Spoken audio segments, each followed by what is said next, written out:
ঈদের দিনে গরিবের ঘরে কাপড়ের ব্যবস্থা করে দিন আল্লাহ। আমাদেরকে যাদেরকে একটু ব্যবস্থা করে দিয়েছেন, আমরা নতুন নতুন জামা কাপড় পরে যাই। গরিবের ঘরের ছেলে মেয়েরা তারা বড় পাইনা কাঁদাকাটি করে। আমাদের দয়ালু আল্লাহ তাদের প্রত্যেকের পরনা কাপড়ের ব্যবস্থা করে দেন। তরুণেরা, এই যুবকটা যখন ওই মেয়েটার মুখ থেকে, ওই বান্দির মুখ থেকে যখন এই খবরটা শুনলো, আল্লাহর ভয়ে সে কাঁপতেছে, আল্লাহর ভয়ে সে কাঁদতেছে। এই যুবকটার মধ্যে একটা অনুশোচনা তৈরি হলো, আরে আমি এত ধনী, আল্লাহ আমাকে এত অর্থ দিয়েছে, এত কিছু দিয়েছে, এরপরও আমার উচিত আল্লাহকে বেশি ভালোবাসা, এরপরও উচিত আল্লাহ সই মহাব্বত বেশি করা, তা না করে আমি আল্লাহ নাফরমানি করে বেড়াই। আর এই মেয়েটা এত গরিব হওয়ার পরও আমার আল্লাহকে কত ভালোবাসে, আমার আল্লাহকে কত ভয় করে, সে কিনা কোনোদিন পাপ করেনি, না ছাড়ে এসেছে, এরপরও সে কাঁদতে লেগেছে। এই দৃশ্য দেখে যুবকটার মধ্যে পরিবর্তন এসে গেছে। ওই যুবকটা ওই মেয়েটাকে বলতে লাগলো, এ মহিলা, আজ থেকে আমি তোমাকে বোন বলে সম্বোধন করলাম, তোমাকে আর অর্থ ফিরিয়ে দিতে হবে না, আমি তোমার সঙ্গে কোনো পাপ কাজে লিপ্ত হব না। তবে হ্যাঁ, একটা কথা বলবো, আমি তোমাকে সাক্ষী রেখে তওবা করতে চাই, আমি জনমের মতো পরিবর্তন হতে চাই, আর কোনোদিন শরাব পান করব না, আর কোনোদিন নোংরা কাজ করব না। এ আল্লাহর বান্দি রে, তুমি আমার জন্য সাক্ষী থেকে যাও।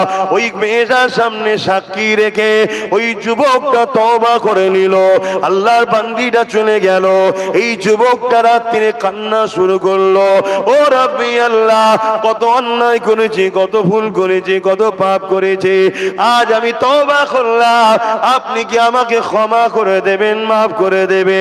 এইভাবে কাঁদতে কাঁদতে কাঁদতে কাঁদতে গভীর রাত হয়ে গেছে। আরে ছেলেটা কাঁদতে কাঁদতে কখন বিছানাতে পিঠ দিয়ে শুয়ে পড়েছে। সূর্য উঠেছে, লোকেরা সবাই উঠতে লেগেছে, সূর্য উঠেছে, লোকেরা সব প্রতিবেশীরা উঠতে লেগেছে, সবাই ওই বাড়ির দিকে তাকিয়ে রয়েছে। সবাই জানে গ্রামের এই ঘরের যুবকটা বড় ক্ষমতাশালী, বড় অর্থশালী, বড় নোংরা ছেলের বিরুদ্ধে কেউ কিছু বলতে পারে না। তাই সবাই অপেক্ষা রয়েছে, না জানি আজকে আবার কোন মহিলা সর্বনাশ করলো। কিন্তু ঘরের দরজার গোড়ায় যারা আগিয়ে এসে যাবার পথে দেখতে লেগেছে, ঘরের দরজায় গায়েবী ভাবে লেখা হয়ে গেছে, গত রাত্রে যুবকটা আল্লাহ পাকের কাছে তওবা করে নিয়েছে। আর আমার আল্লাহ তওবাকারীকে বড় পছন্দ করে, আমার আল্লাহ এর গুনাহ মাফ করে দিয়েছে। এর জানাজা যারাই মরবে, আমার আল্লাহ পাক তাদেরও গুনাহ মাফ করে দেবে। অর্থাৎ ওই যে কাঁদতে কাঁদতে ঘুমিয়েছে, ওই ঘুমটা ঘুম আর ছিল না, ওই ঘুমটা যুবকের জন্য মওত হলো। ওই যুবকটা কত সৌভাগ্যবান, মরণের আগে তওবা করে নিল, আল্লাহ তাকে মাফ করে দিল। বাবেদের, মায়েদের, যুবকদের বলে দিয়ে যায়, দুনিয়াতে আল্লাহ বা ছাড় দিয়েছে, ছেড়ে কিন্তু দেয়নি। একটা দিন আল্লাহ বা তোমাকে আমাকে উঠাবে, ওই দিনটা হবে ময়দানে মাশর। যে দিনে আল্লাহ বা জিবরাইল আলাইহিস সালামকে বলবে, এ জিবরাইল, আমার জাহান্নামকে নিয়ে এসে আমার আরশের পাশে বেঁধে দাও। হযরত জিবরাইল আলাইহিস সালাম চলে যাবে, জাহান্নামকে নিয়ে এসে আরশের পাশে বেঁধে দেবে। 70,000 জিঞ্জিল দিয়ে আল্লাহ পাকে জাহান্নামকে বাঁধা হবে। এক একটা জিঞ্জিলে 70,000 করে ফেরেশতা ধরে রাখবে, তথাপিও জাহান্নামকে ধরে রাখতে পারবে না। জাহান্নাম লম্বা লম্বা জিহ্বা বার করে গুনাহগার উম্মতিদেরকে ধরতে যাবে। এ যুবকের, এই দিনটা এত কঠিন দিন হবে, যে দিনেতে বাপ নিজের ছেলেকে জমিনে শুইয়ে তার বুকের উপরে পা দিয়ে দাঁড়িয়ে যাবে, যে দিনে দিনেতে ছেলে তার বাপকে জমিনে শুইয়ে তার বুকের উপরে পা দিয়ে দাঁড়িয়ে যাবে, যে দিনেতে মা মেয়ের বুকের উপরে পা দিয়ে দাঁড়িয়ে যাবে, মেয়ে নিজের জনম দুঃখিনী মাকে জমিনে শুইয়ে দিয়ে তার বুকের উপরে পা দিয়ে দাঁড়িয়ে যাবে। এক কথাই যার উপরে যার জোর চলবে তাকে জমিনে শুইয়ে দিয়ে তার বুকের উপরে পা দিয়ে দাঁড়িয়ে যাবে। সাহাবা হুজুররা বলতে লাগলে, ইয়া রাসূলুল্লাহ হাবিবাল্লাহ, এই রকমটা কেন হবে? আল্লাহ নবী জানিয়ে দিলেন, বাবা সাহাবারা, লোহা যেমন আগুনে দিলে পুড়ে পুড়ে লাল হয়ে যায়, সূর্য সেদিন মাথার এক বেগ দেখতে লেখা তো পরে আল্লাহ নামিয়ে দেবে, সূর্যের 12 গুণ তাপ আল্লাহ বাড়িয়ে দেবে। এই সূর্যের তাপেতে জমিনটা পুড়ে পুড়ে লাল হয়ে যাবে, এই জমিনে দাঁড়াতে পারবে না। এই যার উপরে যার জোর চলবে তাকে জমিনে শুইয়ে তার বুকের উপরে পা দিয়ে দাঁড়াবে। কি হবে এই দিনে যুবক? ভাবো, তোমার কোন দাদা এদিন তোমাকে বাঁচাবে? তোমার কোন দিদি এদিন তোমাকে বাঁচাবে? কেন তারা তো গে থেকে কনফার্ম টিকিটে জাহান্নামের লাইনে থাকবে, তারা তো তোমার আমার কাতারও তাকে থাকবে না। তাহলে এই দিনে তোমার আমার কি হবে? এই দিনে যখন আল্লাহ জিজ্ঞাসা করবে, এ বান্দারে হাত দিয়েছিলাম আমি, আমার জন্যই হাতে কি করেছি বল? বান্দা পা দিয়েছিলাম আমি, এই পায়ে আমার রাস্তায় কতটা হেঁটেছি বল? আমার জন্য কি করেছে বল? বান্দারে জবানে কথা দিয়েছিলাম আমি, এই জবানের কথা নিয়ে আমার জন্য কি বলেছে বল? এ আমার বান্দারে চোখে রোশনি দিয়েছিলাম আমি, এই চোখে রোশনি নিয়ে তুই আমার জন্য কি দেখেছি বল? বান্দারে জিন্দেগি দিয়েছিলাম আমি, যৌবন দিয়েছিলাম আমি, তাকত দিয়েছিলাম আমি, জমিন আমার ছিল, আসমান আমার ছিল, গাছ তুই লাগাতিস, ওই গাছকে বাঁচিয়ে সরষের ফুল ফুটিয়ে ফসল ধরিয়েছিলাম আমি। এ বান্দারে আমার জন্য কি করেছিস বল? তবে বাপেরা মনে রেখে দিও, ওই কবরের জমিনে তোমাকে আমাকে একা যেতে হবে। প্রতিদিন এই মাটি তোমাকে আমাকে ডাকে আর বলতে লাগে, এ মানুষ জাতি রে, এত অহংকারের সঙ্গে আমার বুকের ওপর দিয়ে ঘুরে ঘুরে বেড়াচ্ছিস, জানিস আমার বুকের ভেতরে তোকে একদিন আসতে হবে। আমি কবর একা থাকা জায়গা, আমি কবর পোকামাকড়ের জায়গা, আমি কবর অন্ধকার জায়গা। এই কবরে আসার আগে তৈরি হয়ে আয়, নচে তোর এখানে কিন্তু বড় কঠিন মুসিবতে পড়বি। এ যুবকেরা, তরুণেরা, বাপেরা, এখানে এতগুলো বাপ ভাই বসে আছে, মা বোনেরা দূরে দূরে আছে, কেউ কি বলতে পারবেন কালকে তো দূরের কথা, আজকে সূর্য ডুবার আগে আপনার জিন্দগিটাও ডুবে যেতে পারে, তাই তো নাকি? সূর্য তো ডুবতে না অনেক বাকি। হ্যাঁ, 4টে পর্যন্ত করার কথা, আসতে দেরি হয়ে গেছে, আর আধ ঘন্টা বলি, 4:30 এখানে নামাজ করলেবেন কোনি কি? নামাজ পড়াবার একটা কাউকে রেডি করেন, এখানে একটা নামাজ পড়াবার কাউকে রেডি করেন। কেন আমি মুসাফির হালে আছি, না আমি পড়িয়ে দিতাম।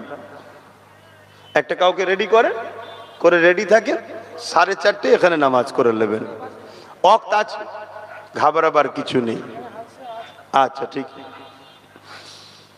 তাহলে কবর প্রতিদিন তো আমাদেরকে ডাকছে, সেই কবরের কথা কি আমরা ভাবি?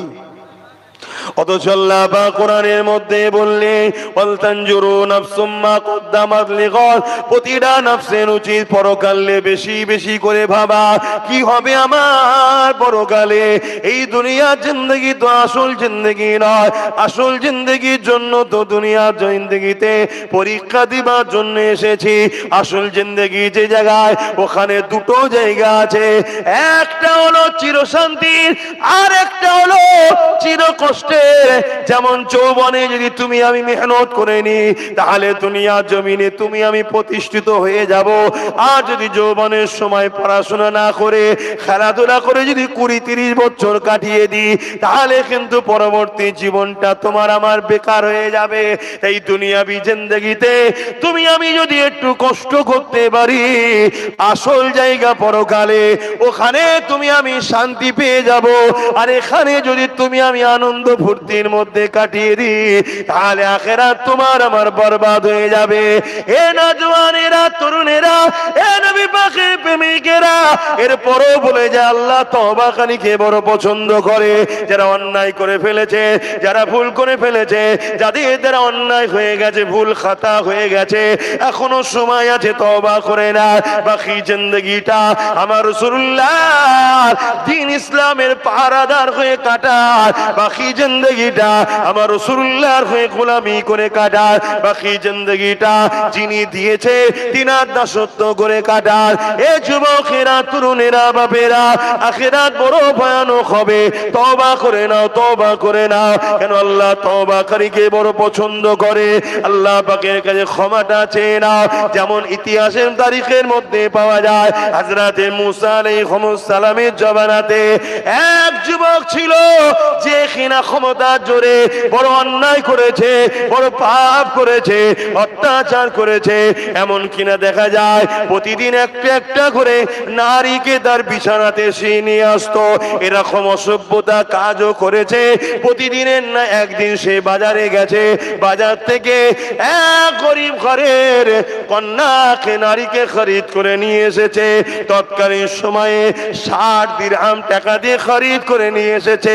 এই নিয়ে আসার পরে যখন রাত্রি তার খাস কামরাতে যেতে লেগেছে, ওই সময় যুবকটা দেখতে লেগেছে ওই নারীটা এমন করে থরথর করে কাঁপে আর চোখ ভরা পানি, কাঁদতে লেগেছে। এই যুবকটা বলতে লেগেছে, কেন আপনি কাঁদতে লেগেছে? আপনি তো আমার থেকে অর্থ নিয়ে খুশি মনে এসেছে, আজ আপনি কেন কাঁদছে? ওই কন্যা নারীটা বলতে লেগেছে, এ যুবক রে, আমি কোন খারাপ চরিত্রহীন নারী নয়। অভাবের জ্বালা কয়েক মাস ধরে রাস্তা খুঁজছি বিপদ থেকে বাঁচার কোনো উপায় না পেয়ে আজকে তুমি আমাকে অর্থ দিয়ে খরিদ করে এনেছো। কিন্তু পাপের কাছে যখন আগিয়ে এসেছি, আমার আল্লাহ পাকের কথা মনে পড়েছে।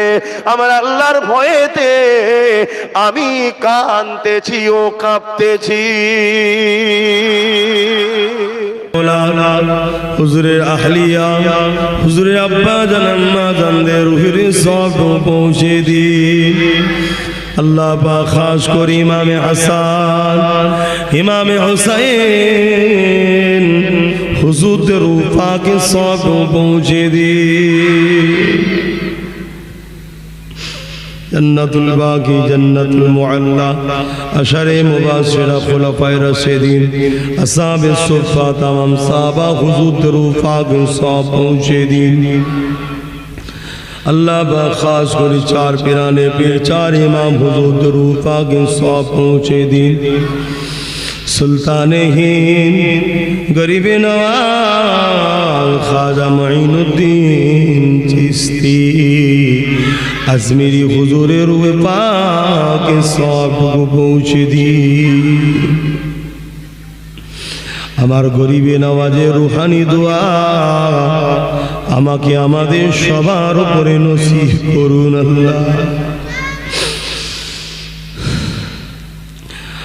আরো দোয়া চাই আল্লাহ, আমার মুর্শিদ কেবলা, আমাদের মুর্শিদ কেবলা 19 শতাব্দীর উলিল আমর মুজাদ্দিদুজ্জামান সৈয়দনা আবু বকর সিদ্দিক দাদা হুজুর পীর কেবলা রূহ পাক সব পৌঁছে দিন। দাদা পীরের 5 কলিজার টুকরা খলিফা হুজুরদের রূহ পাক সব পৌঁছে দিন। আল্লাহ তাআলা এই ভোগপুর আশেপাশে জানি না আপনার কোনো মাহবুব বান্দা বান্দি থেকে থাকেন, তিনাদের রুহের সবটুকু পৌঁছে দিন আল্লাহ। এই মাদানীপুরে শুয়ে আছেন আমাদের সকলের দাদু জান হযরতে হাজী মুস্তাফা মাদানী হুজুরের রূহ পাক সব পৌঁছে দি। পিয়ারডাঙ্গা জমিনে শুয়ে আছেন হযরত ওমর ফারুক হুজুরের রক্তের বাচ্চা। আল্লাহ হুজুরদের রূহের সবটুকু পৌঁছে দি। আল্লাহ তাআলা সাওয়া হাওড়া জেলার জমিনে শুয়ে আছেন হযরত হাজী সাকসার রহমাতুল্লাহ আলাইহি হুজুরের রূহ পাক সবটুকু পৌঁছে দি।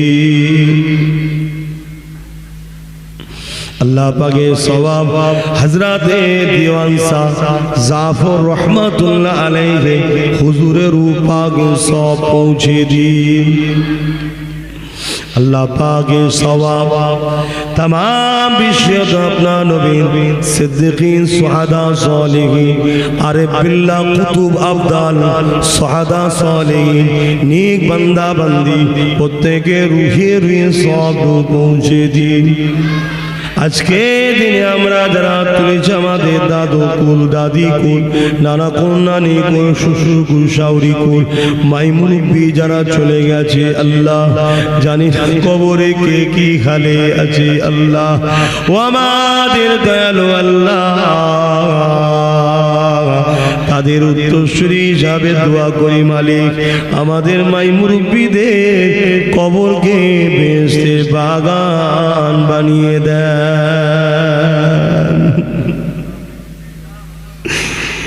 আল্লাহ পাকে দোয়া খাস করে আমার ভারত এবং আমার বাংলা মোমেন মোমেনা নর নারীদের জান মাল হিফাজত করুন আল্লাহ।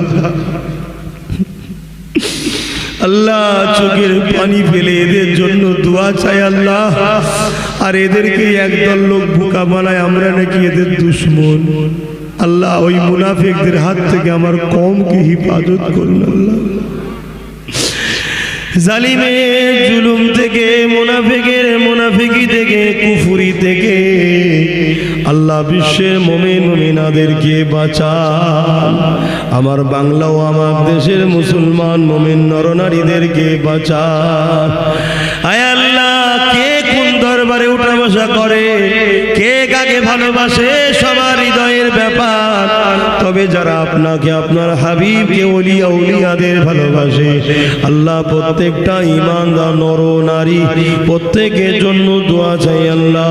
প্রত্যেককে দুবেলা পেট ভরে খাওয়ান ইজ্জতের সঙ্গে বাঁচিয়ে রাখে। সামনে রমজান শরীফের মাস আসছে আল্লাহ প্রত্যেকটা রোজাদারের পেটে ভাতের ব্যবস্থা সেহরির ব্যবস্থা ইফতারের ব্যবস্থা করে দেবেন আল্লাহ। প্রতিটা বাড়িতে আল্লাহ ভালো মন্দ খাওয়াবার ব্যবস্থা করে দিন আল্লাহ। ঈদের দিনে গরিবের ঘরের কাপড়ের ব্যবস্থা করে দিন আল্লাহ। আমাদেরকে যাদেরকে একটু ব্যবস্থা করে দিয়েছেন আমরা নতুন নতুন জামা কাপড় পরে যাই। গরিবের ঘরে ছেলে মেয়েরা তারা বড় পাই না কাঁদাকাটি করে।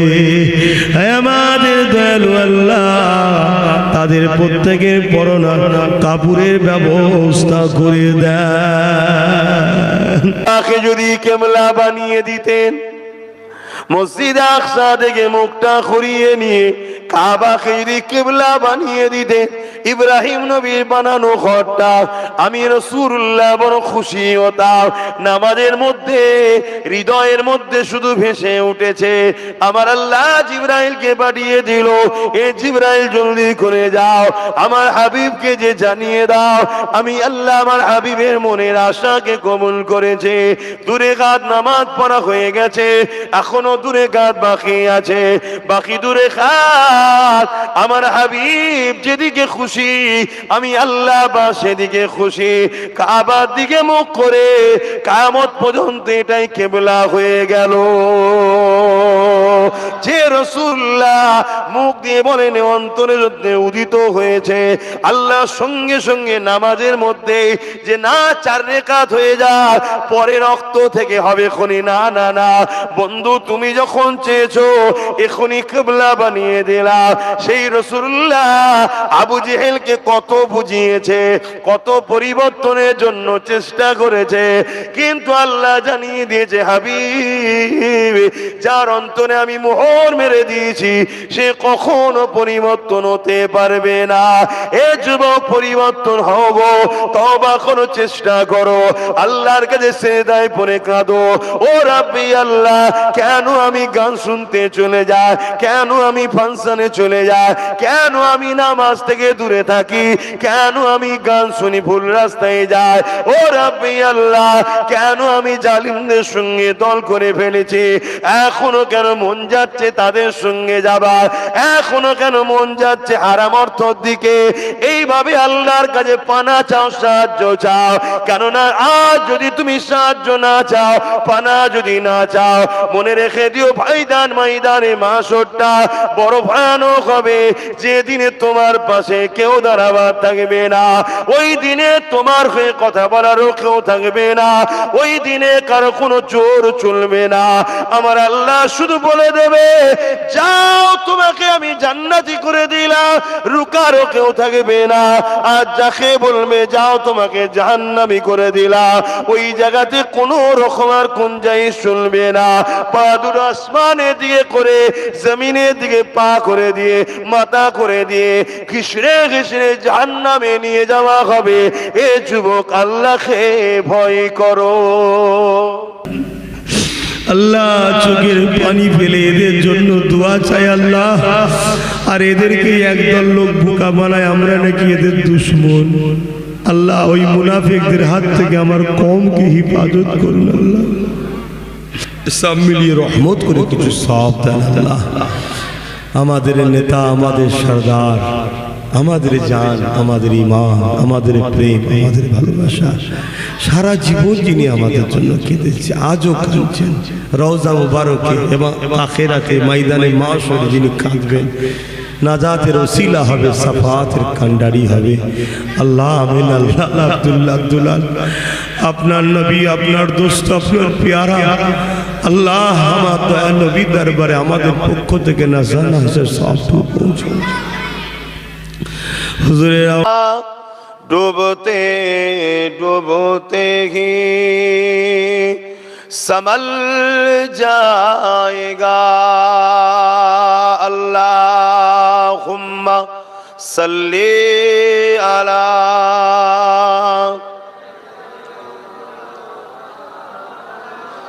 वला आले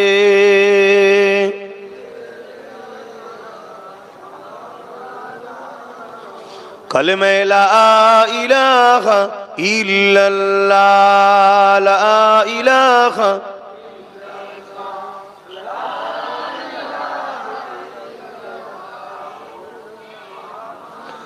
हस्बी रब्बी जल्लल्लाह, माफी कल्बी खैरुल्लाह, हस्बी रब्बी जल्लल्लाह, माफी कल्बी खैरुल्लाह, नूर मुहम्मद सल्लल्लाह, हक ला इलाहा इल्लल्लाह, ला इलाहा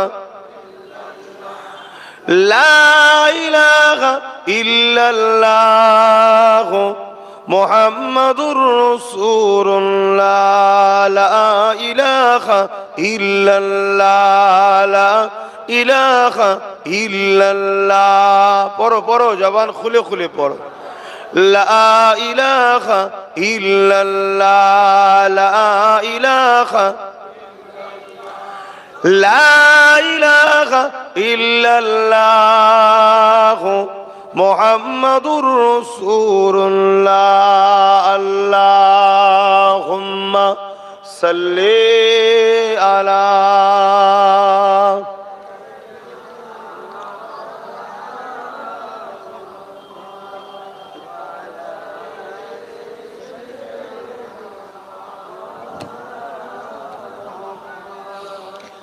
وقال الله تعالى في كلام المسيد الفرقان الحميد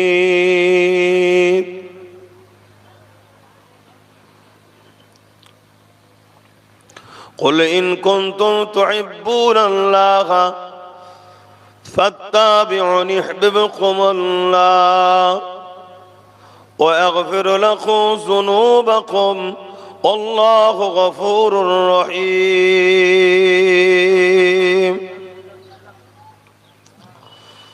উপস্থিত আমার আব্বা জানেরা, আমার নওজোয়ান তরুণেরা, যুবকেরা, ছোট ছোট বাচ্চারা, উলামা হাজরাত, হাফেজে কোরআন, নামাজি, মুত্তাকি, পরহেজগার ইমাম সাহেবগণেরা, দূর দূরান্তে অবস্থিত আমাদের সকলের মা ও বোনেরা, আল্লাহ পাকের দরবারে শুকরিয়া, এই শীতের দুপুরে খাটাখাটির মানুষ আপনারা কাজ কাম করে এসে কোনো রকম দুটো খাওয়া দাওয়া করে একটু শীত ঘুম বিছানায় পিঠ না দিয়ে আপনারা জান্নাতের বাগানে এসে বসেছেন। আল্লাহ যে আপনাদেরকে নিয়ে এসে বসার তৌফিক দিয়েছেন, তাই সকলে একটু জবান খুলে মহান স্রষ্টা শুকরিয়া আদায় করে বলি আলহামদুলিল্লাহ। হয়তো একটু বিছানায় পিঠ দিলে একটু আরাম হতো, কিন্তু মনে রাখবেন এই জান্নাতের বাগানে কি হলো, মাইকে সমস্যা হচ্ছে কেন আবার? এই জান্নাতের বাগানে বসার দরুন আল্লাহ আমাদের ছোট ছোট গুনাহগুলো মাফ করে দিয়ে থাকেন। জোরে বলুন সুবহানাল্লাহ। আল্লাহ নবী আরো বলেছেন, যেখানে কোরআনের মাহফিল দেখবে, দ্বীন ইসলামের মাহফিল দেখবে, সাহাবা হুজুরদের বলেছেন ওটা হলো জান্নাতের একটা টুকরা বাগান, ওখানে গিয়ে তোমরা বসবে। সাহাবা হুজুররা জিজ্ঞেস করলেন বসলে কি হয়? আল্লাহ নবী বললেন, আমার আল্লাহ তাদের উপরে রাজি ও খুশি হয়। জোরে বলুন সুবহানাল্লাহ। হয়তো ঘরে থাকলে একটু বিছানায় পিঠ দিলে জানটা আরাম হতো, কিন্তু এখানে বসে আল্লাহকে রাজি খুশি করতে পেরেছি। আর আমার আল্লাহ যাকে যত পরীক্ষা নেবে, ভালোবাসবে, তাকে দুনিয়ায় কিন্তু তত বেশি কঠিন পরীক্ষাও নেবে। এটা নিয়ম। আপনি ভাববেন না এমনি এমনি জান্নাত পেয়ে যাব। আপনি ভাবছেন না কি এমনি এমনি আপনারা ইসলাম পেয়ে গেছেন? অনেক ঝড়, অনেক বাধা, অনেক পাহাড় অতিক্রম করে আজ আপনাদের এলাকায় ইসলাম এসেছে। আর আমার আল্লাহ পাকের সিস্টেমই এটা। রেখে দাও ফোন। আমার আল্লাহর সিস্টেমই এটা। আল্লাহ যাকে যত ভালোবাসে তাকে তত বেশি কঠিন পরীক্ষায়, কঠিন কাজে, কঠিন মুসিবত দিয়ে আজমাই, পরীক্ষা নেয়। প্রত্যেকটা নবী আলাইহিস সালামকে আল্লাহ পরীক্ষা নিয়েছে। এমনি এমনি তারা কামিয়াবি হয়নি।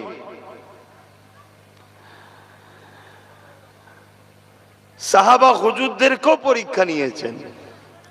জিনাকে না বানালে কিছুই বানাতেন না, জিনাকে না বানালে হযরত আব্দুল্লাহ হুজুরকেও বানাতেন না। মায়ের পেটে থাকাকালীন বাপ আব্দুল্লাহ হুজুরকে ডেকে নিল। দুনিয়ায় এসে কোনোদিন বাপের মোহব্বত পেল না। কি কঠিন পরীক্ষা আমার রসুলকে আল্লাহ নিয়েছে। কিছুদিন যেতে না যেতে আম্মা আমেনাকেও ডেকে নিলেন।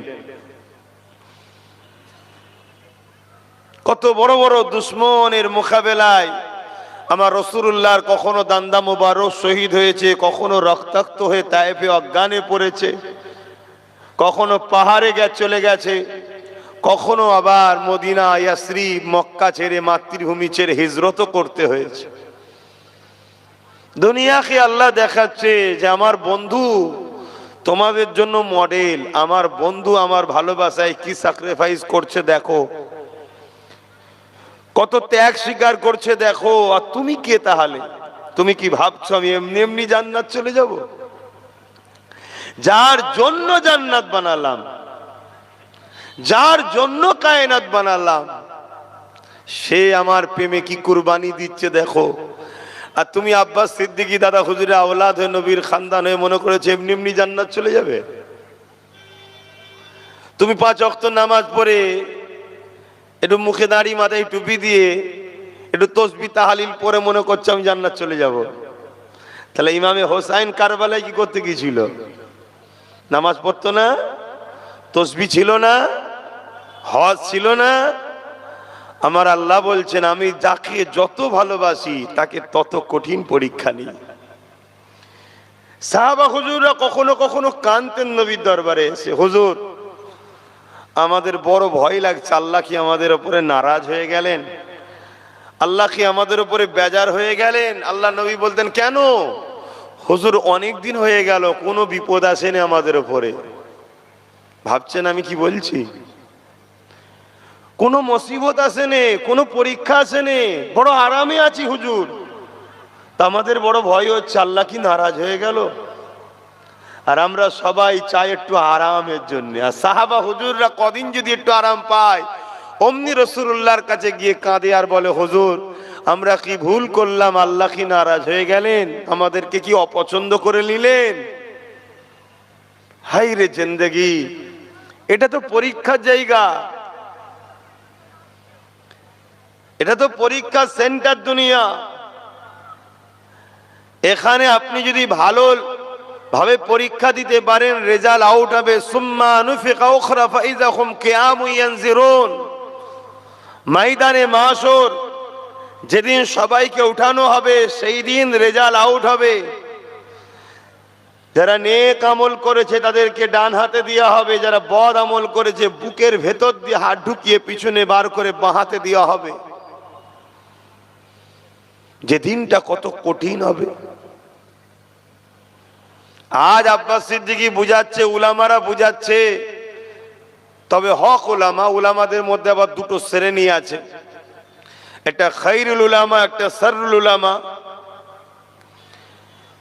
যে উলামা কথা বলবে আল্লাহ রসুলের জন্য সে হলো খায়রুল উলামা।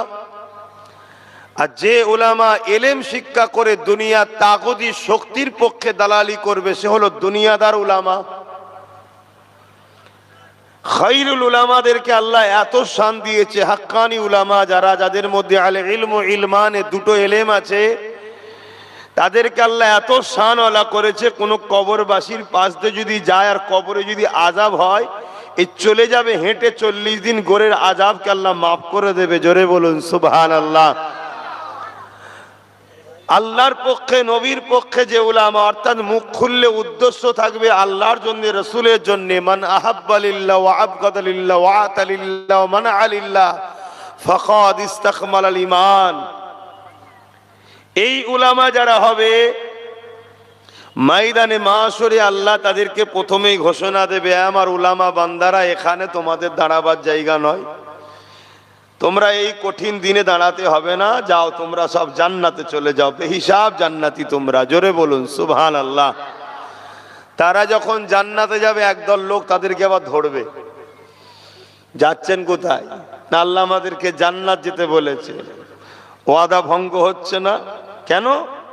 আপনি তো দুনিয়ায় ওয়াজ করেছিলেন আল মারউ মা মান হাব্বা, বুখারী শরীফের হাদিস। এক গ্রাম্য মানুষ রাসূলকে এসে জিজ্ঞেস করছে, হুজুর কিয়ামত কবে হবে? আল্লাহ নবী বলছেন মাআদাতুলাহা, এ ছেলে কিয়ামতের জন্য কি করেছো? ফাকা মাআদাতুলাহা কাসীরা সালাতি ওয়া সিয়ামিন, ইয়া রাসূলুল্লাহ বেশি বেশি নামাজ রোজা করতে পারিনি, ইল্লা তবে আন ইউহিব্বুল্লাহ ওয়া রাসূলুহু, আল্লাহ ও রাসূলকে অন্তর থেকে ভালোবাসি। জোরে বলুন সুবহানাল্লাহ। আল্লাহ নবী বলেছিলেন আল মারউ মা মান আহাব্বা, দুনিয়ায় যে যাকে ভালোবাসবে পরকালে সে তার সঙ্গে জান্নাতে যাবে। জোরে বলুন সুবহানাল্লাহ। তা আপনারা উলামার এই হাদিস শোনাতেন, আমিও শোনালাম এখন। তা আজকে আমাদেরকে বাদ দিয়ে যাচ্ছেন কেন? আমরা তো আপনাদের ভালোবাসতাম, প্যার করতাম। আপনারা যেখানে আসতেন আমরা খাওয়া দাওয়া ছেড়ে দিয়ে জড়ো হতাম, আপনাদের তাকবীর দিতাম, আপনাদের জন্য কি না করেছি, আপনাদের বিষয়ে কথা বললে মারপিটও করে ফেলেছি। কেন? আপনারা আল্লাহ ও রসুলের পক্ষে ছিলেন তাই। তা আজকে আপনারা জান্নাতে যাচ্ছেন, তা আমাদেরকে বাদ দিয়ে যাচ্ছেন কেন? আপনারা তো বলেছিলেন দুনিয়ায় যে যাকে ভালোবাসবে পরকালে তার সঙ্গে থাকবে। তা আমরা ভালোবাসি তো, আপনারা আমাদেরকে নিয়ে যাবেন না কেন? শুনছেন তো আপনারা? এ যুবক, কাদেরকে ভালোবাসতে হয় দেখো, কাদের সঙ্গে উঠা বসা করা দরকার দেখো, কাদের সঙ্গে বন্ধুত্ব করতে হয় দেখো। আল্লাহ কোরআনে বলছি ইয়া আইয়ুহাল্লাযীনা আমানুত্তাকুল্লাহ, হে বিশ্বাসী ঈমানদারেরা আমি আল্লাহকে ভয় কর। অকুনু মা'আস সাদিকিন, সত্যবাদীদের অনুসরণ কর, সত্যবাদীদের দলভুক্ত হ।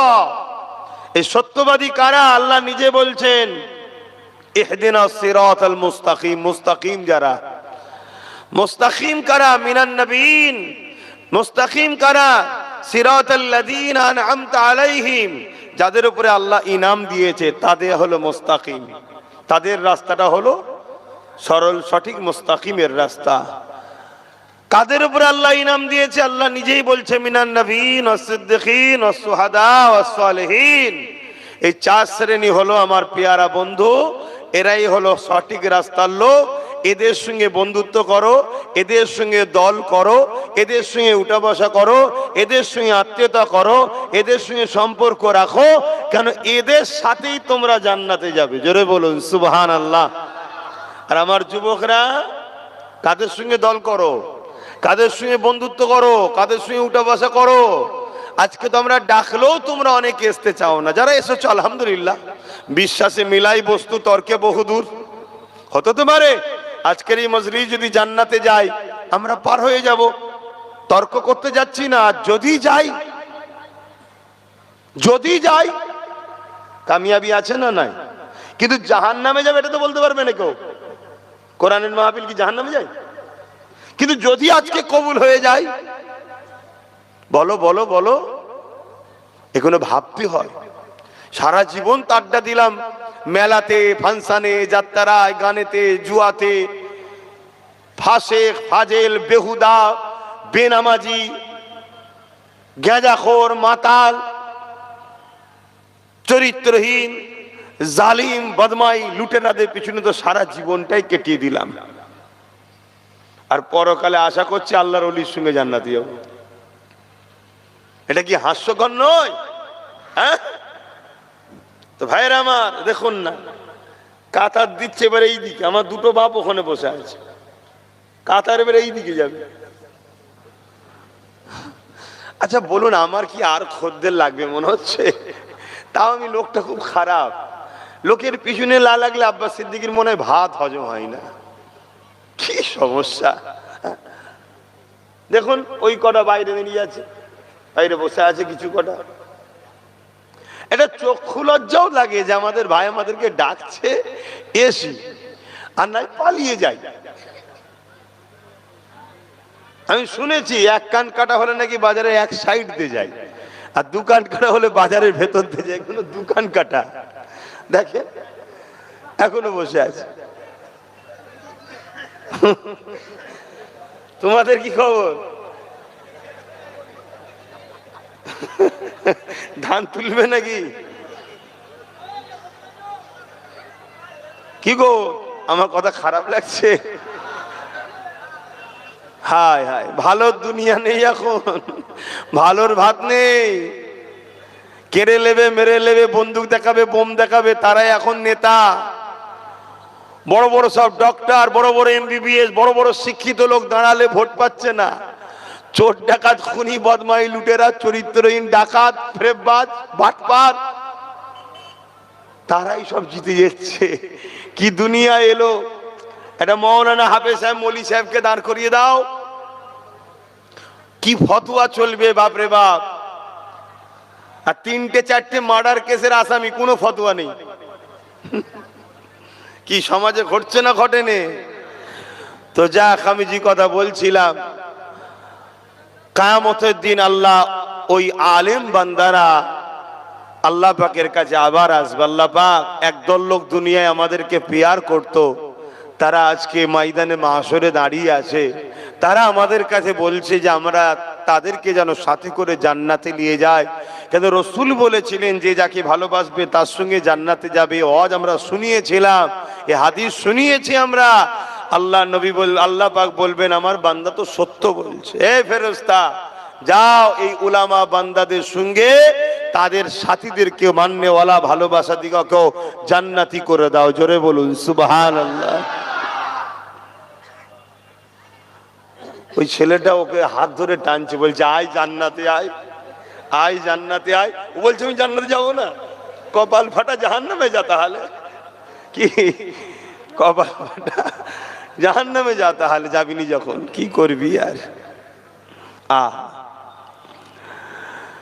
বাপেরা হাসি খুশিতে বলছি ঠিকই। ও বাবারে, সব বেঁধে বুঁধে জলসা হয়, আর এগুলো গায়ে না দিলেও আবার ঠান্ডা লেগে যাচ্ছে। কিয়ামত এত কঠিন হবে, মাথার এক বেগদা ইখতিলা এক হাত উপরে আল্লাহ সূর্য নামিয়ে দেবে। মানুষ তার মাথার খিনুগুনো গলে গলে নাক দিয়ে ঝরে ঝরে পড়বে। গল্প বলছিনি আমার ভাই, আমার আব্বা, আমার মায়েরা, মন দিয়ে শোনেন, গল্প বলছি না। কিয়ামত এত কঠিন হবে, যেদিনে বাপ ছেলেকে চিনবে না, ছেলে বাপকে চিনবে না, মা মেয়েকে চিনবে না, মেয়ে মাকে চিনবে না, অর্থাৎ চিনেও তার সাথ দেবে না। এই কিয়ামত যেদিন কিন্তু উলামাদেরকে যারা দুনিয়ায় ভালোবেসেছে, হাক্কানি উলামা যারা দ্বীনের জন্য লড়াই করেছে, আল্লাহ তাওহীদকে জন্য, আল্লাহ নবীর রিসালাতের জন্য, ইনসাফের জন্য, মানবতার জন্য, আল্লাহর সৃষ্টির জন্য যে উলামারা লড়াই করছে, এই উলামাদের যারা সাথ দেবে, কিয়ামতের দিন তারা তাদের সাথে জান্নাতে যাবে। জোরে বলুন সুবহানাল্লাহ। খুব ভালো করে বোঝে। আমার রসুল বলছে তোমরা যদি আল্লাহর দয়া পেতে চাও তাহলে আল্লাহর সৃষ্টির উপরে দয়া করো। তোমরা যদি আল্লাহর দয়া পেতে চাও আল্লাহর সৃষ্টির উপরে দয়া করো। এক ইহুদি এসে আমার রসুলকে জিজ্ঞেস করছে ইসলামের সব থেকে ভালো কাজ কি? আল্লাহ নবী বলছেন খোদার তোকে খানা খাওয়ানো। জোরে বলুন সুবহানাল্লাহ। সেই ধর্ম আমাদের, কিন্তু আজকে সেই ধর্মকে সবাই মিলে মিটাবার জন্য উঠে পড়ে লেগেছে। হাত্তাকে আমার কলিকাতার মতো শহরে প্রকাশ্য মিডিয়ায় বাইট দিচ্ছে যে ইসলাম মুক্ত বাংলা চাই, ইসলাম মুক্ত ভারত চাই, ইসলাম ও মুসলমানকে রাখবো না আমরা এদেশে। বলছে না, বলেনি? কিন্তু আমাদের পরিকল্পনা কি? এত বড় কথা বলছে, এটা সংবিধানের পক্ষে না বিরুদ্ধে? তার কোনো ব্যবস্থা হচ্ছে? তার কোনো মামলা হয়েছে? তাকে কেউ অ্যারেস্ট করছে? তাহলে বুঝতে হবে এদের কথাকে তারা সাপোর্ট করছে যারা ক্ষমতার আসনে বসে আছে। এই জায়গায় আমাদের ভূমিকাটা কি? আমরা না আল্লাহর গায়েবী সাহায্যের আশায় আছি, না নিজেরাও কমসে কম ডিফেন্সের জন্য প্রস্তুত হয়ে আছি। কি যে আমাদের মনের আশা জানি না। আর আমাদের ঘরে এইগুলো জন্ম হয়েছে, আমাদের জন্য এদেরও কপালটা ফাটছে। প্রত্যেকে তার বাচ্চার ভবিষ্যৎ ভাবছে, আমরা আমাদের বাচ্চার ভবিষ্যৎ ভাবি না। যে আমাদের সময় যদি এত ভয়ানক ঘোষণা হতে পারে, তাহলে আমাদের বাচ্চাদের সময় কি হবে একবারও ভাবছি না। আর যদিও বা আব্বাস সিদ্দিক একটু ভেবেছে, আমারই কওমের এক শ্রেণীর মানুষ আমাকে তো গালি গালাজ দিতে কিচ্ছু আর বাদ দেয়নি, বাপ মা তুলে সব দিন রাত গাল দিচ্ছে। আবার আমার কওমের মধ্যে অনেকে আবার যাতে এক না হয়ে যায় এটাকে আবার ডিভাইড করার জন্য পরিকল্পনা করছে। চলো আল্লাহর খুশির জন্য চেষ্টা করছি, বাকিটা আল্লাহর ফাইসাল্লাহ। তো আমি কখন মরবো আমি জানি, বলো আপনারা জানেন? আপনি কখন মরবেন কেউ জানে? তাহলে কালকের অপেক্ষা নয়, আজকেই তওবা করুন। আসর থেকে নামাজ আর কাজা নয়, আজকেই তওবা করুন যে আর কখনো খারাপ রাস্তায় নয়। যদিও হয়ে যায় সঙ্গে সঙ্গে আবার তওবা করুন। শুনছেন তো? আবার যদি তওবা করার পরে আবার হয়ে যায় আবার তওবা করুন। কিন্তু তওবার সময় নিয়তটা যেন পাকা থাকে, কেন আল্লাহ অন্তরের খবর জানে। শুনছো তো ভাইরা? আল্লাহ অন্তরের খবর জানে। রাসূল পাক সাল্লাল্লাহু আলাইহি ওয়াসাল্লামকে সাহাবারা জিজ্ঞেস করছেন, হুজুর যদি তওবা করে আবার যদি পাপ করে আবার যদি তওবা করে কতবার? আল্লাহ নবী বললেন, যতবার তওবা করবে বান্দা আল্লাহ পাক ততবার ক্ষমা করবে। জোরে বলুন সুবহানাল্লাহ। কত দয়ালু আল্লাহ! সেই আল্লাহ ছেড়ে দিয়ে যুবক আমরা দূরে আছি। আমি বলতে আবার বাধ্য হচ্ছি, তোমাদের ওই বাঁশটা দিবার কারণ কি মনে হচ্ছে? ওই বাঁশটা দিবার কারণটা কি মনে হচ্ছে? এইটুকু বিবেক বুদ্ধি জ্ঞান আল্লাহ দেয়নি? ওই বাঁশটা দিবার কারণ হচ্ছে ওইদিকে সরষে চাষ করেছে যাতে চাষের ক্ষতি না হয়, তাই তো নাকি? তাহলে ওই দিকটায় কেন রয়েছে তোমরা? দেখো কাকে বলছি, কে শুনছি।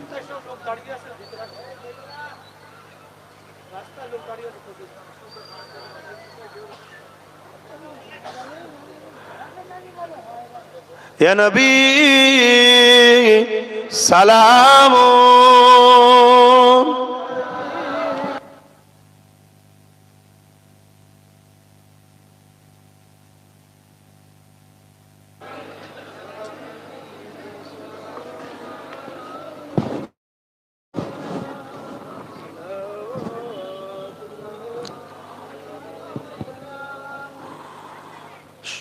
যারা রাস্তায় আছেন নেমে আসেন না, এই সুযোগে নেমে আসেন চচ্চর করে, এখনই তো দোয়া হবে। তাহলে আল বাদরু আলাইনা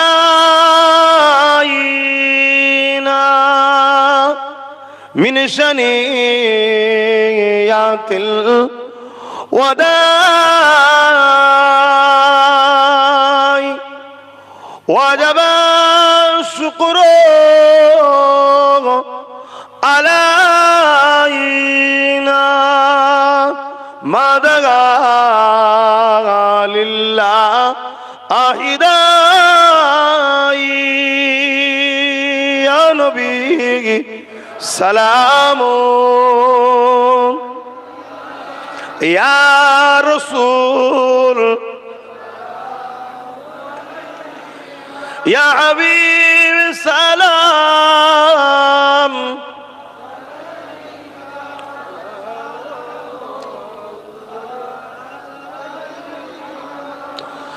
কঠিন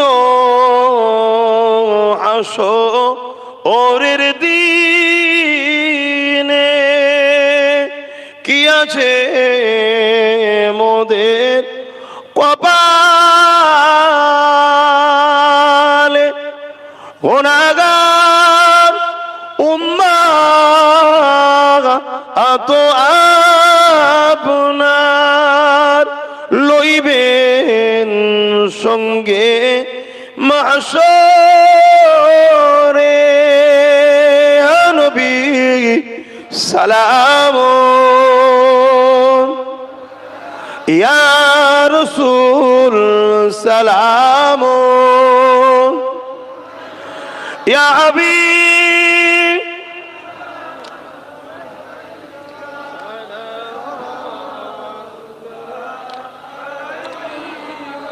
ভাই সংক্ষেপ করব, তার আগে একটা ছোট্ট কথা বলে যাব। কেন আমার ওয়াজকে নিয়ে নানা রকম ভাবে কাটিং করা হয়, ছোট ছোট ছোট ছোট করে ছাড়া হয়, 20 সেকেন্ডের, 30 সেকেন্ডের, 1 মিনিটের, 1.5 মিনিটের করে ছেড়ে সমাজে একটা বিভ্রান্তি তৈরি করা হয়। আমার ফটোকে এআই করা হয়, অনেক কিছু করা হচ্ছে, যাতে করে একটাই কারণ, আমি এই যে আপনাদের ঘরে সংগঠিত করছি, ঐক্য করছি, জালিমদের হাত থেকে এবং দুনিয়ার বরবাদি থেকে বাঁচাবার চেষ্টা করছি, তাতে যাতে আপনারা আমাকে ভক্তি না করে আমার কথা থেকে দূরে সরে যান, এটার প্ল্যান জালিমরা করছে, ইসলাম বিদ্বেষীরা করছে, মুনাফিক মুসলমানরা করছে। যেমন তার মধ্যে থেকে একটা বিষয় হলো, আমার একটা ছোট্ট বক্তব্য ছেড়েছে, আব্বাস সিদ্দিকী বলছে টিএমসি কে ভোট দিয়া হারাম, ভোট দিলে ঈমান চলে যাবে। আপনারা দেখেছেন তো এটা কেউ? অ্যাকচুয়ালি কথাটা শুধু এইটুকু নয়, আরো কথা আছে। সম্পূর্ণ না দিয়ে এইটুকু যখন দেবে, মানুষের মধ্যে একটা বিভ্রান্তি ছড়াবে না? ছড়াবে না? ছড়াবে। তাই এর একটা বিভ্রান্তি ছড়াতে চাইছে, তাই পুরো বিষয়টা এসেছি যখন একটু আপনাদেরকে জানানো দরকার মনে হচ্ছে। আপনারা জানতে চান? হাত তুলে সাক্ষী দেন। জানতে চান তো?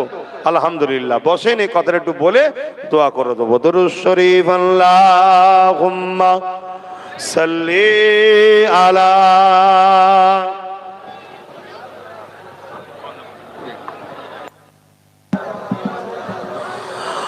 ওয়ালা আলি সাইয়্যিদিনা।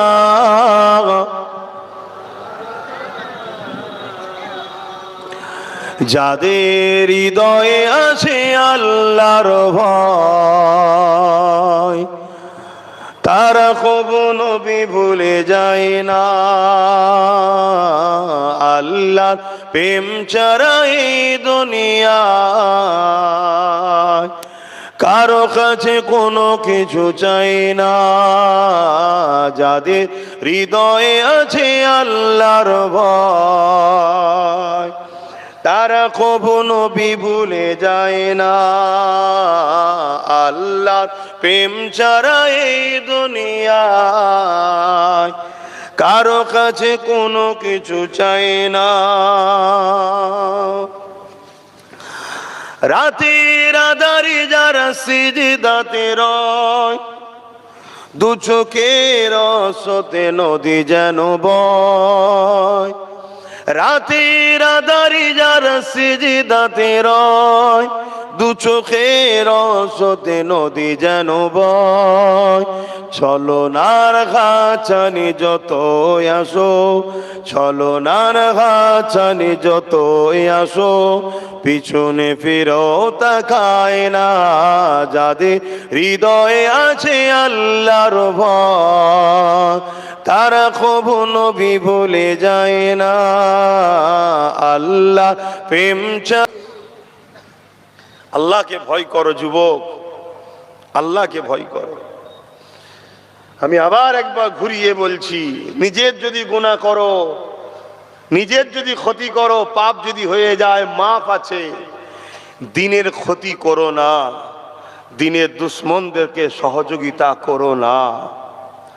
আমি ধর্মগুরু, আমি কোনো রাজনীতির নেতা হয়ে প্রচার করতে আসিনি। কথা মাথায় ঢুকছে? তাই আমার ধর্মের যারা দুশ্মন, তাদেরকে সহযোগিতা করো না।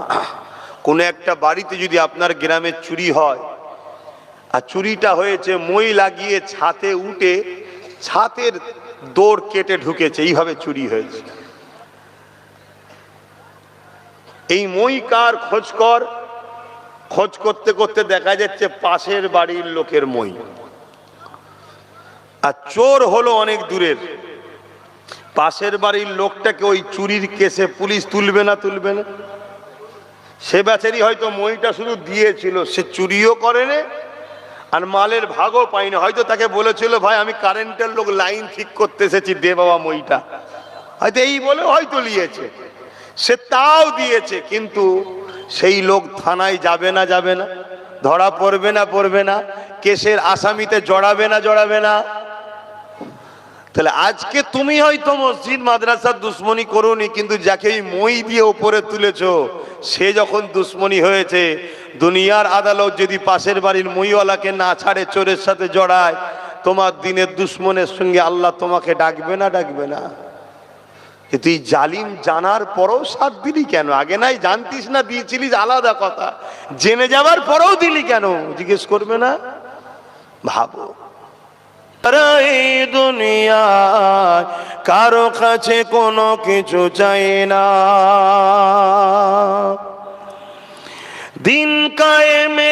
পথে যারা অবিচল তারা হলো আল্লাহর প্রিয়জন। দিন কায়েম বলতে কি? দিন কায়েম বলতে কি?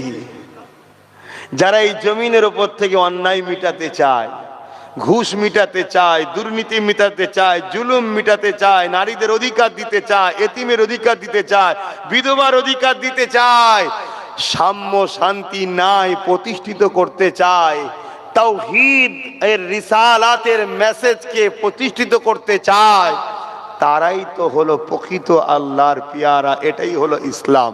জোরে বলুন সুবহানাল্লাহ।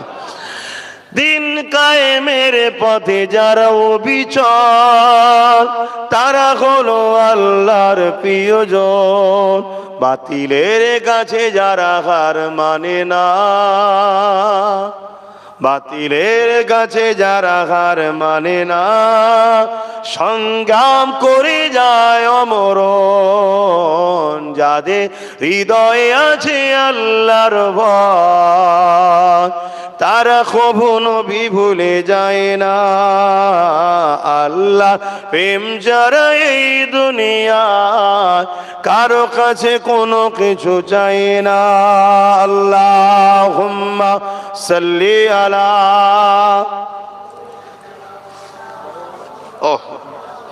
ওয়ালা আলি সাইয়্যিদিনা।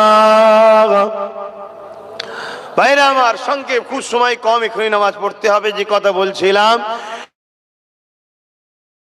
হুজুর পাক সাল্লাল্লাহু আলাইহি সাল্লামের হাদিস, পাক মুসলিম শরীফের হাদিস। আল্লাহ রসুল বলছেন যে অন্যায় দেখলে হাত দিয়ে রুখে দাও, অন্যায় দেখলে হাত দিয়ে রুখে দাও। যদি হাতে রুখতে না পারো, মুখ দিয়ে অন্যায়ের প্রতিবাদ করো। যদি মুখ দিয়ে প্রতিবাদ করতে না পারো, অন্তর থেকে ঘৃণা করে দূরে সরে যাও। আর অন্তর থেকে ঘৃণা করে দূরে সরে যারা যায়, এদেরও ঈমান আছে, কিন্তু ঈমান দুর্বল। ঈমান কি? দুর্বল। তাহলে অন্যায় দেখলে প্রথম নম্বর ঈমানের স্তর হাত দিয়ে রুখতে হবে। যদি হাত দিয়ে রুখতে না পারো, মুখ দিয়ে প্রতিবাদ করতে হবে। মুখ দিয়ে প্রতিবাদই করতে না পারো, কমসে কম অন্তর থেকে ঘৃণা করে দূরে সরে যাও। এই তিনটের মধ্যে কোনো গুণ যদি তার মধ্যে না থাকে, উপরন্তু সে অন্যায়কে সহযোগিতা করছে, সাপোর্ট করছে, তার মধ্যে ঈমান থাকবে না। কথা মাথায় ঢুকছে? অপর হাদিস শরীফ, মিসকাত শরীফের হাদিস, আল্লাহ রসুল বলছেন, কেউ জালিম জানার পরেও যদি তুমি তাকে শক্তিশালী করতে চাও, তাহলে তুমি ইসলাম থেকে বেরিয়ে যাবে। যে ইসলাম থেকে বেরিয়ে যাবে তার ঈমান থাকে। তাহলে প্রথম নম্বর হাদিসটা কি? অন্যায় দেখলে হাত দিয়ে, একটু বলুন, বলুন, তাড়াতাড়ি বলুন।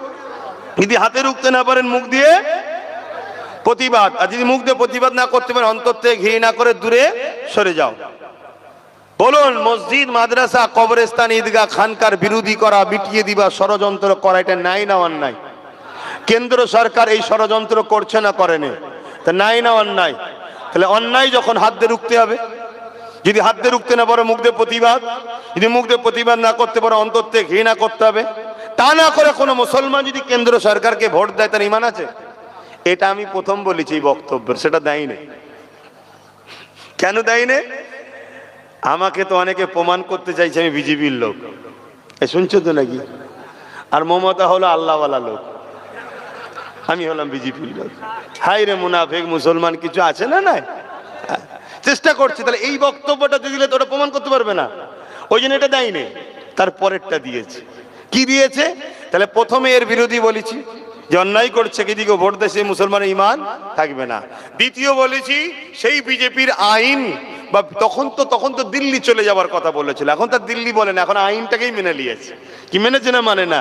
তাহলে ডাইরেক্ট বিজেপি আইন করেছে, আর ওই আইনকে বাংলা সরকার মেনে নিচ্ছে। তাহলে ও যে অন্যায় করেছে, ও সে অন্যায় করছে না, করে না? ও মসজিদ মাদ্রাসার দুশ্মন, এও মসজিদ মাদ্রাসার দুশ্মন না? দুশ্মন নয়? তাহলে নাই করছে না অন্যায় করছে?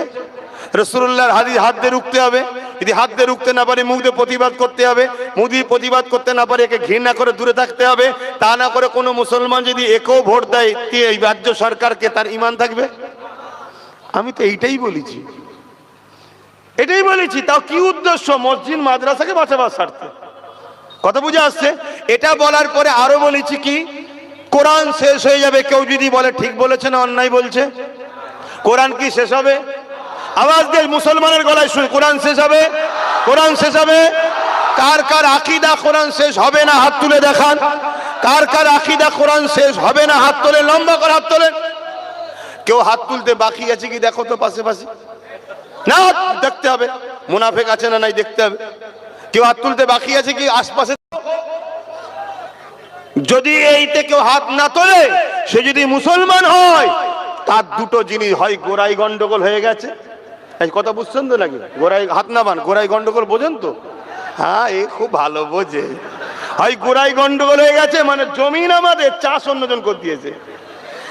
হয় গোড়াই গন্ডগোল, আর নচেত ও ভালো ঘরের ছেলে কিন্তু আজকে ইসলাম থেকে বেরিয়ে বেঈমান হয়ে গেছে। কথা বুঝে আসছে না? নাই, এই দুটো ছাড়া তৃতীয় কিছু হতে পারে না।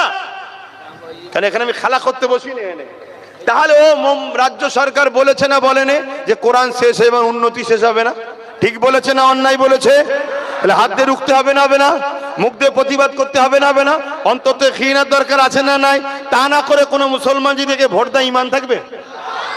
আচ্ছা, প্রসাদ খাওয়া আমাদের জন্য হালাল না হারাম? প্রসাদ খেলে গুনাহ হয় না ঈমান চলে যায়? এজন্য বলেন ঈমান চলে যাবে। কথা বুঝে আসছে? তাহলে সেই প্রসাদকে রাজ্য সরকার আমাদেরকে রেশনের মাধ্যম দিয়ে খাওয়াচ্ছে না খাওয়াইনি? ঠিক করেছে না অন্যায় করেছে? জোরে বলুন। তাহলে এই অন্যায় হাত দিয়ে রুখতে হবে না হবে না? যদি হাত দিয়ে রুখতে না পারি মুখ দিয়ে প্রতিবাদ দরকার আছে না নাই? তা যদি না হয় অন্তত ঘৃণার দরকার আছে না নাই? তা না করে একে যদি আবার ভোট দেয় ঈমান থাকবে? আমি তো এইগুলো বলেছি, বলার পরে বলেছি যদি তোমরা মনে করো যে না একে রাখা দরকার, তা ওকে ক্ষমা চাইতে বল। ওকে ক্ষমা চাইতে বল প্রথমে। যদি ক্ষমা চাই যে আমারও কোনো বলা ভুল হয়ে গেছে, আমায় ক্ষমা করে দাও, তাহলে এই ক্ষমার পানিশমেন্ট হিসাবে আর একটা কাজ করতে হবে। কি? চেয়ারের চারটে পায়ার মধ্যে একটা পায়া আমাদের হাতে দায়িত্ব দিতে হবে। না হয় শিয়ালের তওবা শুধু বিশ্বাস করলে হবে না। কথা বুঝে আসছে তো? কারণ তুই আবার যদি ঘুরে আসার পর ডিস্টার্ব করিস, কিন্তু তুই বস চেয়ারে, কিন্তু একটা পায়া আমাদের হাতে থাকবে। এই যে বসে আছে ভাই, বসুক না, কোনো অসুবিধা নেই, কিন্তু একটা যদি আমাদের থাকে, ওখানে বসে পাকামুখ করলেই খুলে নেবো, গুঁজরে পড়ে যাবে। কথা বুঝে আসছে না? নাই তো এইটা কি বলা আমার ভুল হয়েছে? না হুজুর বলে বলা যাবে না?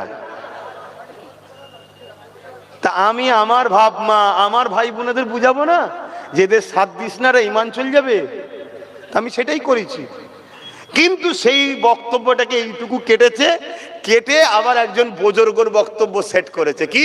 তিনি বলছে দিয়া যাবে, ইনি বলছে দিয়া যাবে না। কারটা মানবো?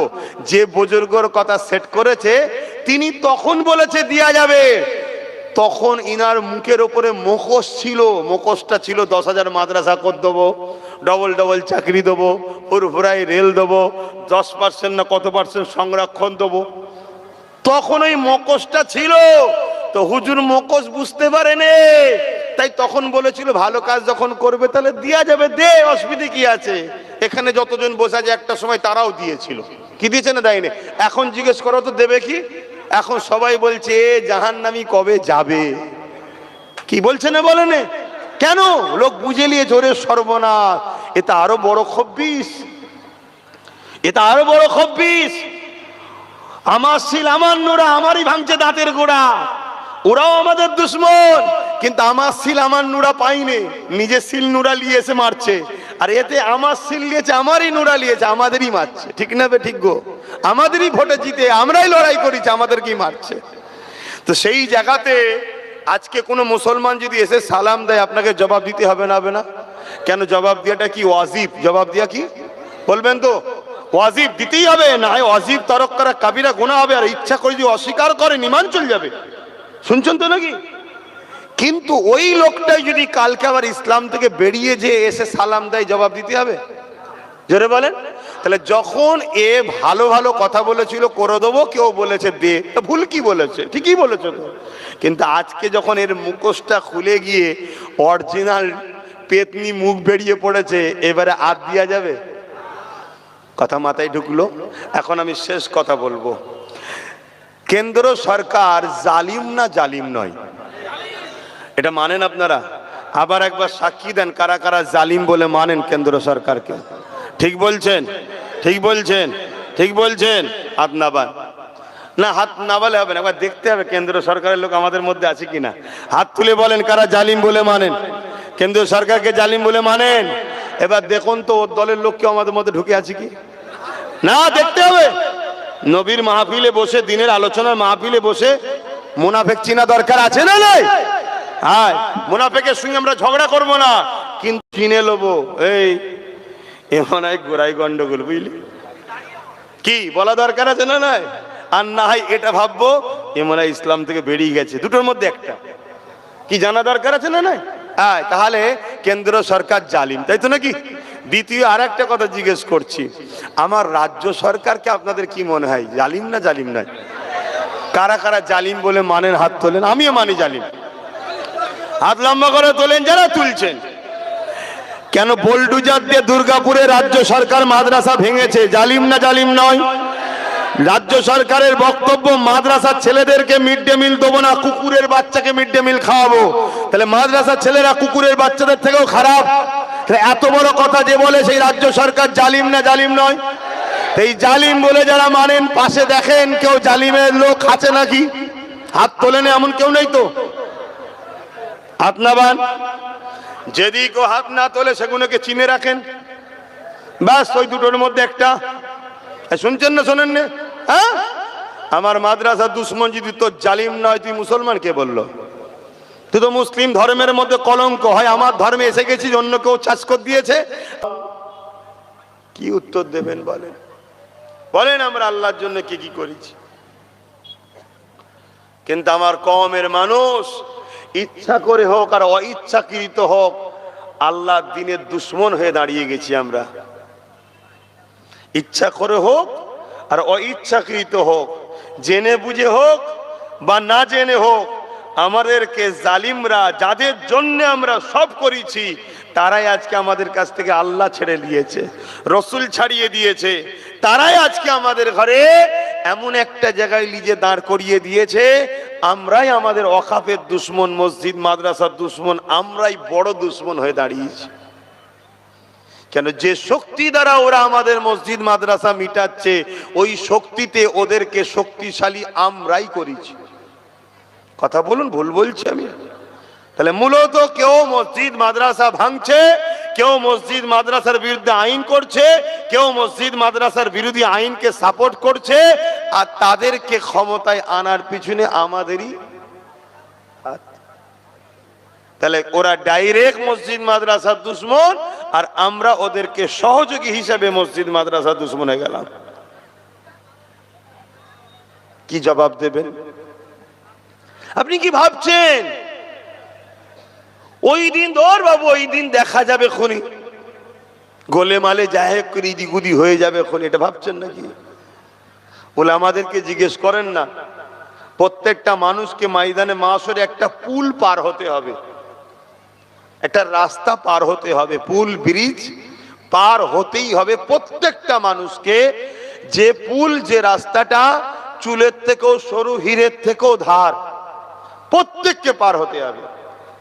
ইমানদার চোখের পালক ফেলার আগে ওই পুল পার হয়ে যাবে ইমানের জোরে। জোরে বলুন সুবহানাল্লাহ।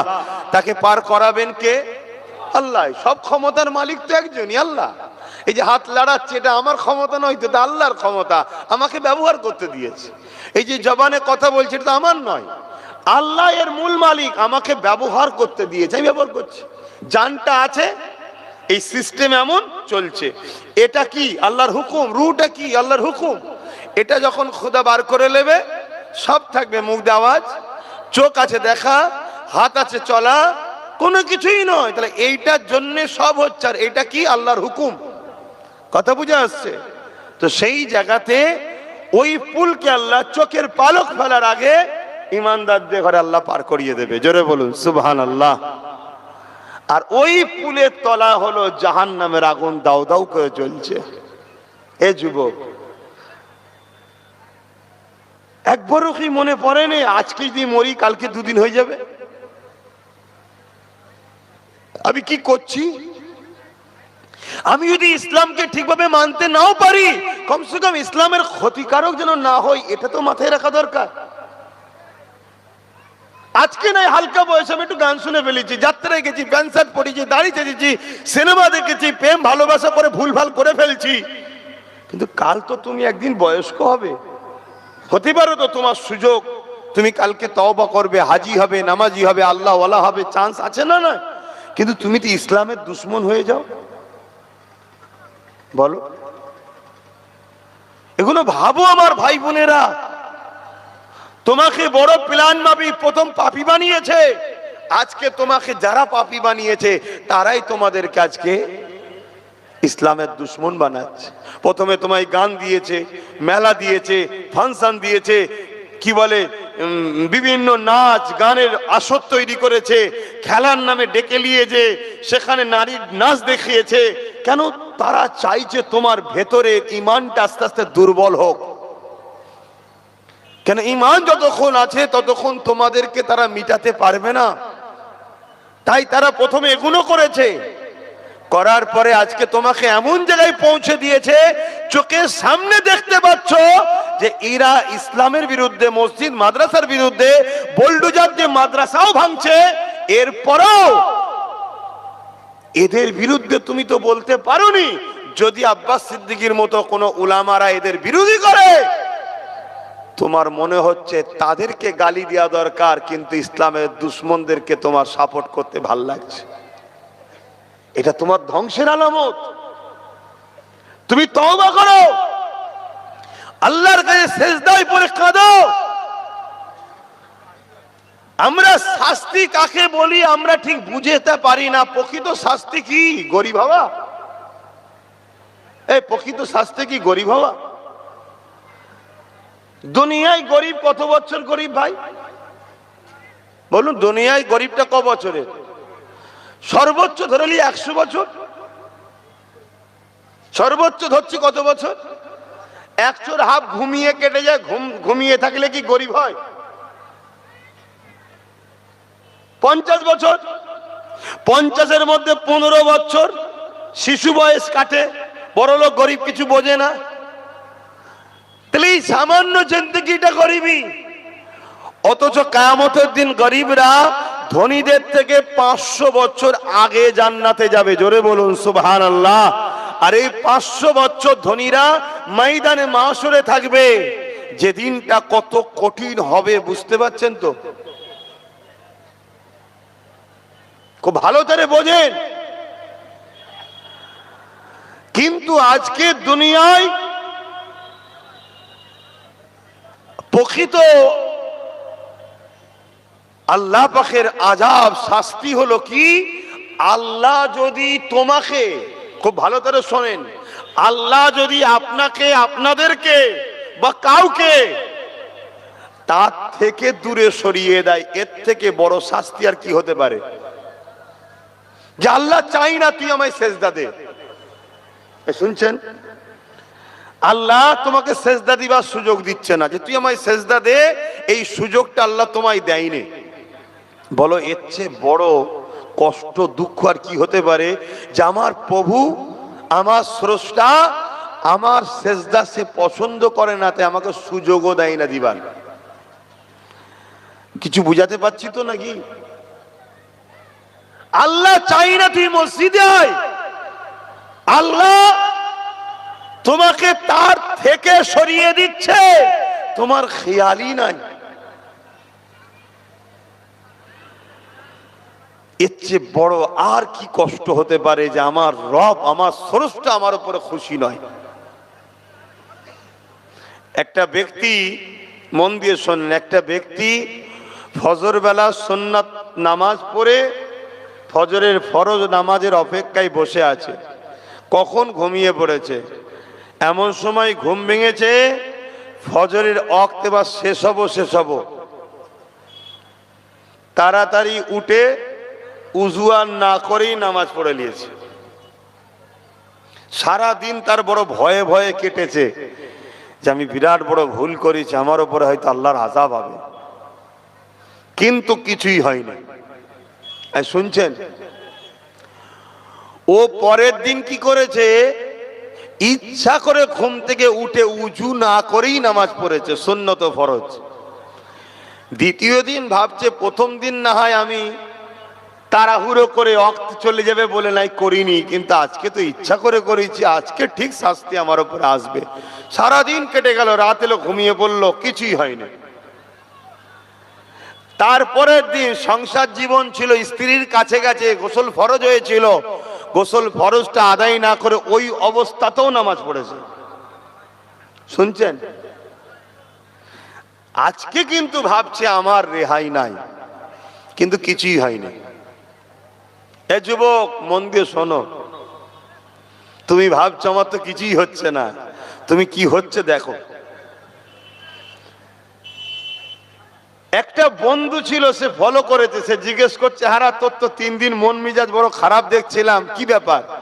আজকে তো ঠিক আছে দেখছি। তখন তাকে ঘুলিয়ে সব বলেছে যে প্রথম দিন এই হয়েছিল, দ্বিতীয় দিন এই ছিল, তৃতীয় দিন এই হয়েছিল, তো আমার তো কিছুই হলো না। বন্ধু আফসোস করে বলছে, হাই রে, তুই বুঝলি না তোর কি হয়েছে? বলছে, কই কিছুই হয়নি।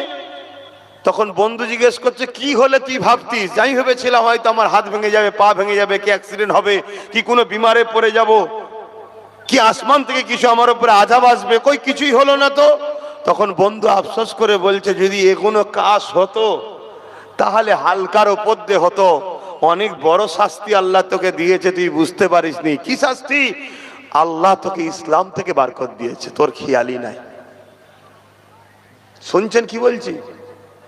আমার কওমের ছেলে, যুবক, তুমি ভাবছো আমি গান শুনছি, ফাংশনে যাচ্ছি, যাত্রায় যাচ্ছি, মসজিদের দুশ্মনদের সঙ্গে দল করছি, মাদ্রাসা দুশ্মনদের সঙ্গে যাচ্ছি, কই আমার তো কিছুই হচ্ছে না।